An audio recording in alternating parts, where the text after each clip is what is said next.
And sometimes life presents us with choices that we really don't want to have to make. In this case, David had to choose against his son, who had rebelled against David's kingdom. Although he loved his son, but he felt like he had to make a choice. Nevertheless, David ordered those men who would be confronting his son Absalom to deal gently with him. Unfortunately, though, as Absalom was riding through the thick forest, his head got caught up in some branches. And along came one of David's commanders, Joab, who ordered his young men to take 3 sticks and use them to kill Absalom as he was hanging there from the branches. Of course, when David heard about this, he cried that he would rather have died rather than his own rebellious son. Regardless, he had to make a choice about what mattered the most, his son Absalom or his kingdom, and he chose the latter. We don't always have to choose sides, but sometimes we are forced to do so, it seems, by social and political forces.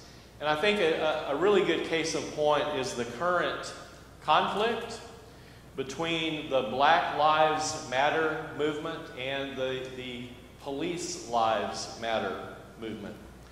What are we to make of this? Today marks the 1-year anniversary of the death of Michael Brown in Ferguson, Missouri. I'm sure you remember the story. Brown was an 18-year-old African-American who was fatally shot by Darren Wilson, who was a 28-year-old white Ferguson police officer. And what actually happened that day remains somewhat of a mystery, although Officer Wilson was eventually cleared of any wrongdoing. Nevertheless, the incident resulted in widespread protests, civil unrest, international attention, and a vigorous debate about the relationship between police forces and African American communities. Now, we know that Mike was not totally an innocent man. He had just stolen some cigarillos from a convenience store, and he had shoved the store clerk.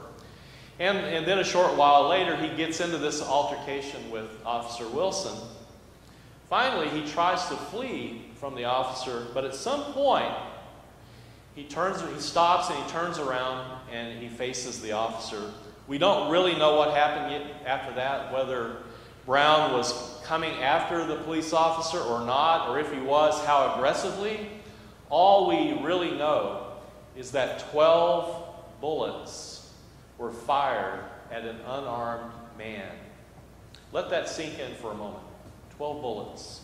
And the last was probably the fatal shot.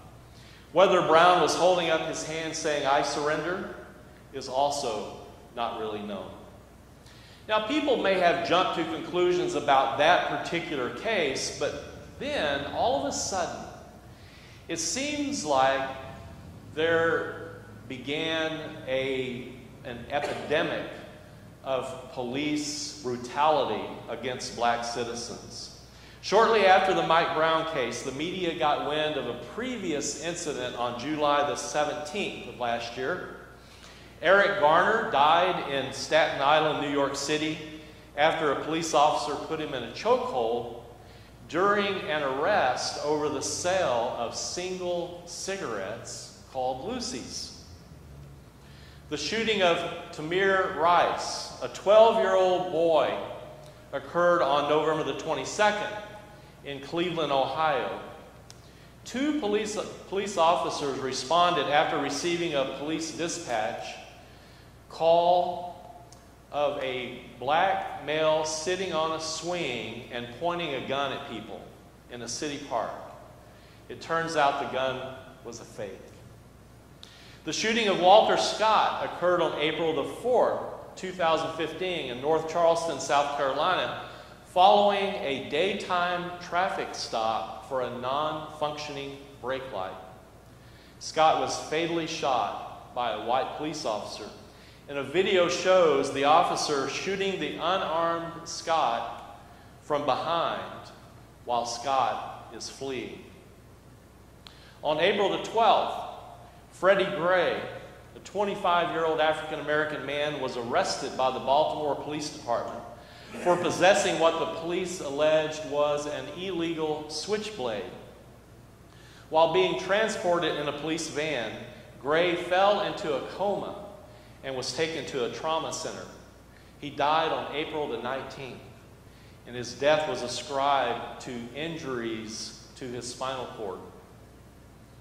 On June the 5th, at a pool party in McKinney, Texas, a police officer was video recorded restraining an unarmed African-American 15-year-old girl on the ground. He later drew his handgun during the same incident. The incident was caught on video and was posted on YouTube by another teenage partygoer. And within hours, millions of people had seen the video. Sandra Bland was a 28-year-old African-American woman who was pulled over for a minor traffic violation, was arrested, and later found dead in a jail cell in Waller County, Texas on July the 13th. Police said that she had hanged herself. Now, because of these incidents and others like it, the Black Lives Matter movement has gained a lot of momentum. Now, actually, this slogan can be traced back to the July 2013 acquittal of George Zimmerman in the Florida shooting of an African-American teenager named Trayvon Martin.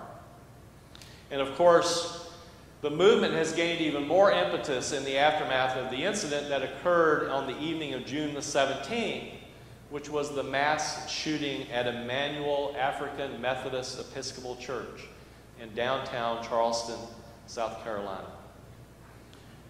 No one can blame the African American community for feeling as if their lives have been devalued. To ignore or downplay these incidents could be construed as an act of racism, pure and simple. Now, unfortunately, during the same period of time, there have been several incidents of police officers being gunned down in cold blood. Most notably was the killing of Memphis police officer Sean Bolton, who was fatally shot during a routine traffic stop in early August of last year.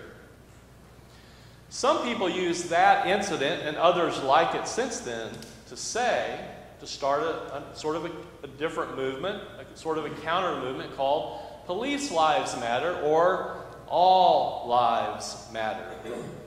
It is true that all lives matter.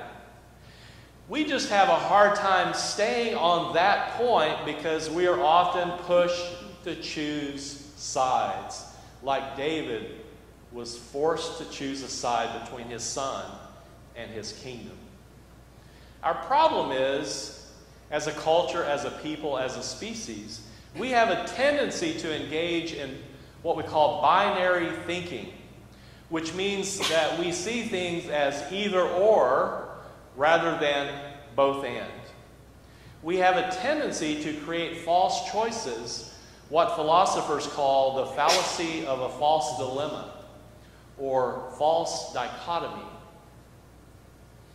Another false choice has presented itself to us recently with the illegal slaughter of Cecil. Cecil was a 13-year-old lion who lived in a national park in Zimbabwe. I'm sure you know the story. Cecil was a major attraction at the park and was being studied and tracked by the University of Oxford.